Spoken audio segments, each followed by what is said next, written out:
warm-up. And it looks like he is due to check in about any time as soon as Teran maybe gets to his feet. It's good to have a veteran like that on the bench because in the defense, it's never easy to step in 20, 25 minutes, whatever it is in the game, right? It's never easy. And when you have a vet like that, he can flip the switch pretty fast. Shaqiri will take it, swings it to the far post. Schiehaus taps it, and it's in for Chicago. From a non-statistical point of view, from more of a schematic point of view, if you will, how has it looked out here for Chicago in the first half? It's looked really good. I think Federico Navarro and Jimenez are doing really well in the midfield. Obviously, Shaqiri getting back to find the ball. Shaqiri and Gutierrez. I think the Fire are executing their game plan perfectly, including the set piece. Whereas St. Louis, Leuven's not getting that much on the ball. Stroud, I wouldn't be surprised to see him and Stroud come in the game and see if he can switch that midfield up and pull the balance a little bit more over to St. Louis City. So from a technical side, what do you expect? You're Bradley Carnell right here for St. Louis, the head coach. What kind of changes are you looking to make here to start the second half? I wouldn't be surprised to see Stroud come in for Ostrak, right? Looks like we'll see Jensen and Jared Stroud as the two coming on. Haven't seen the board come up yet from our fourth official, John Freeman, to see who is coming off. Now it's up. It looks like making way, as you guessed earlier, is Tomáš Ostrak. To start, Max Tomo alongside Kyle Knotek. And Kyle, let's get to your keys of the match here.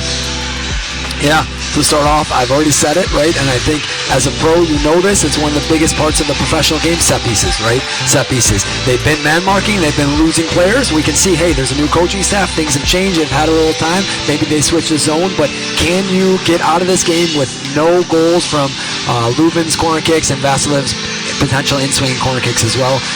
Yeah, I do, and I think from, like, you look at the little things on set pieces, zonal versus man marking, because they've been maybe the worst team in the league. I think they are the worst team on set pieces in the league defensively, right? And you see them playing zonally and almost having no problems, no second balls, no anything, right? If I'm a player, I'm like, hey, this is different. Okay, we were here, but this is all different now. Jimenez, it's out for a throw. Yeah, the Fire are looking good. They're looking fluid. Herbers and Shaqiri are switching places, right? It's good to see. Makes it harder to defend. About 19 minutes in. Both teams with some great chances. Over the head pass from Kamara. Up the right wing. Xherdan Shaqiri is on it.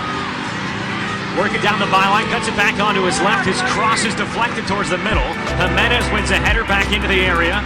Touched into the air by Herbers, but the offside flag has been raised. Like I said, you love to see Shaqiri run down the line, get in that space. Herbers come underneath. That's hard to defend when you switch places. You make those runs from the midfield. So I think the Fire are being very unpredictable now, and that's hard to defend against. One you may not think of is Kai Kamara and Suke, right? You saw against the Red Bulls, Suke's cross into Kai Kamara, the finish. You almost saw another goal in St. Louis. So can Suke, who's always looking for Kamara, find him in the right spaces? And taps it forward to Arno Suke into the area, tips one to the far post. A diving header by Kamara. He goes to the ground, whistled his... But you go back and you look at that play we had right there, right? And you see Suke, the Gutierrez making the near post run. He's looking for Kamara, like we talked about before. That pairing, they're always looking for each other. In the game, you have those pairings. Like when I get the ball, I know I work well with this guy. I know I can cross to him. And obviously you got Kamara being a big number 9, Suke being a very good crosser of the ball. Herbers knifing his way inside on his left foot. Has some space. Passes it, centered it towards Shaqiri. Out wide to the left side, edge of the area. Brian Gutierrez chips it across to the far post. Kamara brings it down. Herbers on the side volley. It's off the crossbar. Connection is so good between the front four right now, right? You see that Shaqiri to Guti to Kamara to Herbers, right? What a setup. And Herbers is feeling himself today, right? Was able to get on top of that and almost into the top shelf. A good feed from Kamara.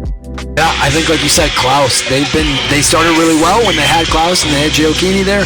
Now they don't have him, right? And now they're missing Stroud too, who's been a consistent stale mark in there. So I think it's going to be Fire going to have a good chance to hold strong on the defensive side.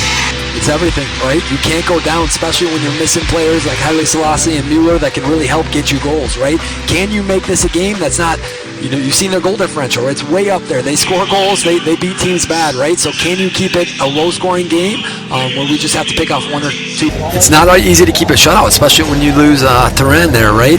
Early in the game, and in the 40th minute or whatever, right? 35th minute, and then you have Schiols that comes on, and not only does he do really good defensively and solid there, but he does the offensive half as well. So very impressed by the shutout, what they were able to do, how they're able to keep a clean sheet, and that's what I told you. I said it wouldn't be a high-scoring game if the Fire were going to win this. At least that's how I thought, right? And it looks like that one goal was enough.